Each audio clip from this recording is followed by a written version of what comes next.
Have you ever had to do a group project? If you've been through any kind of education, you probably have. And if you have, you know exactly where this is going. It always starts same way.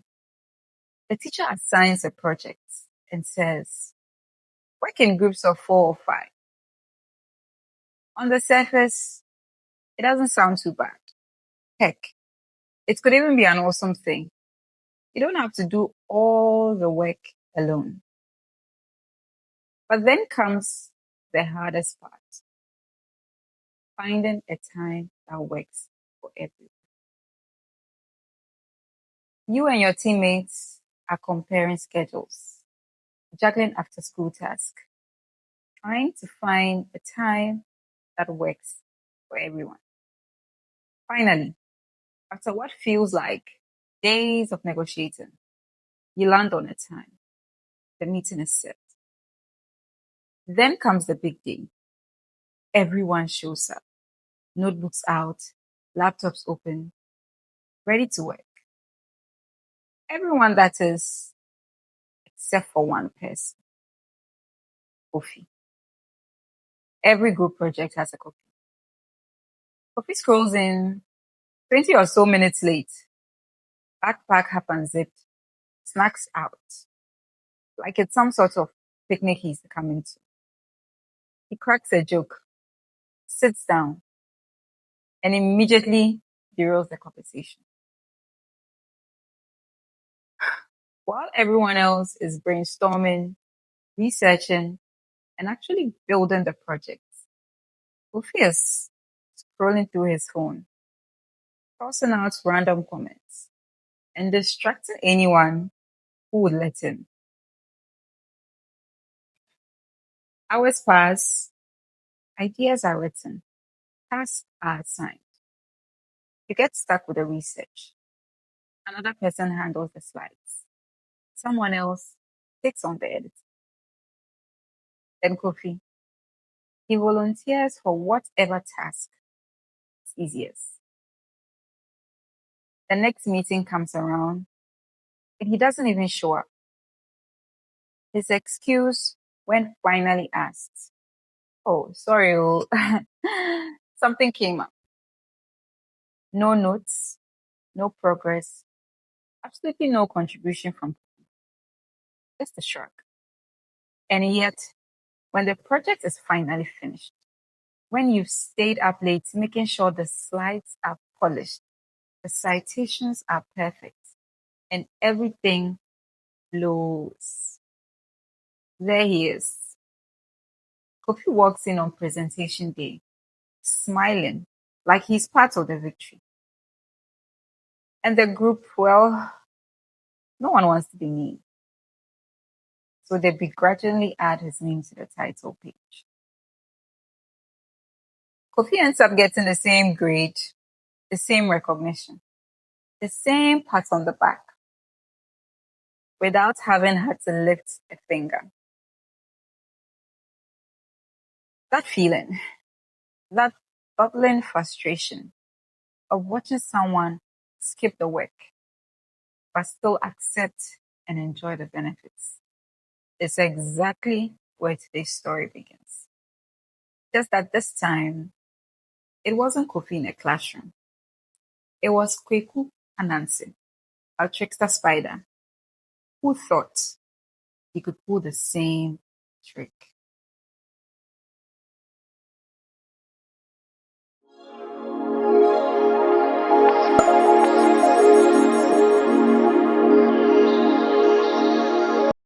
So, if you've been following our Anansi series so far, you are probably aware there's a drought.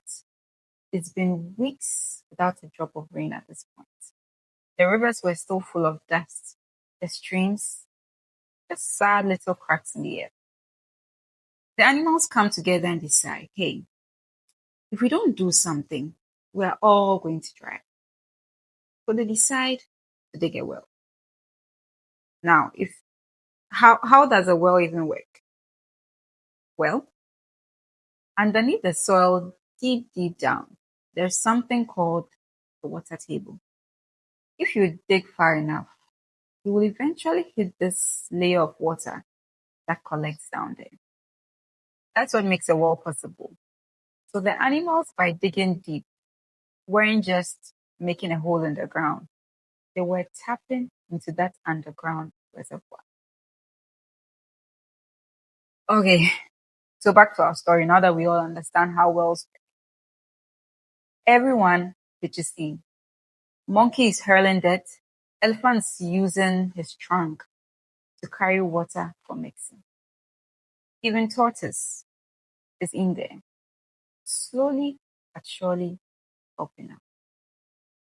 Everyone except Anansi.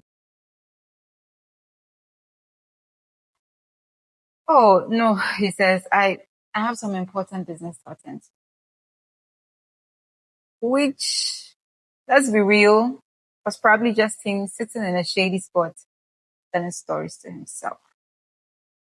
Days later, the well is done. Clear, cool water, ready for everyone to drink. The animals all agree. If you didn't help, you don't drink. That's bad news for Anansi. He's not getting a single drop of water. And now, most folks will take the hint, but not our spider. He resolves to go drink to his heart's content when nobody else is there. Late one evening, well, actually, it was the thick of night. Anansi sneaks towards the well. But he soon discovers that he's not alone. What Anansi didn't realize was that the animals had elected to leave someone to guard their precious well.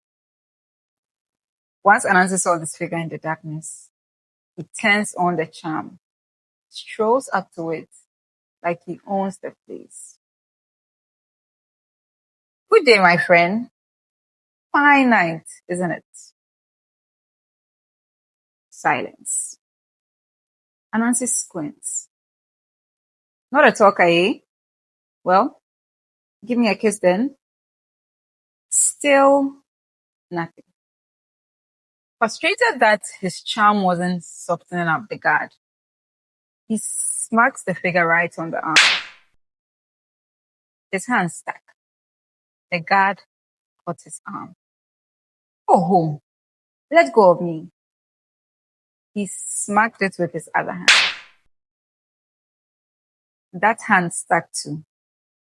He then tries, for whatever reason, to headbutt it. Guess what? Now his head stuck as well. He tries a kick, just for good measure. And yep, feet stuck as well. Turns out, the guard was actually a figure made of sticky tar. At this point, Anansi looked less like a spider and more like a badly wrapped Christmas present. The next morning, the animals come back and find him there, flailing, covered in tar, and still trying to talk his way out of it. A verdict was arrived at. Certainly no water and a whole day worth of embarrassment. He was left there all day long, ridiculed and mocked. The thing is, Anansi always thinks he's the smartest in the room, always trying to benefit from the efforts of others. Unfortunately for him, the animals in this town weren't as nice as Kofi's group members.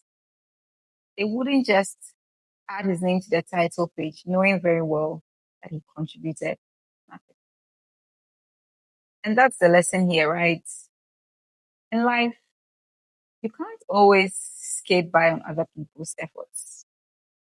Sure, you may be able to pull it off for a while. You can fool a teacher once or twice like Kofi. But eventually, the truth catches up.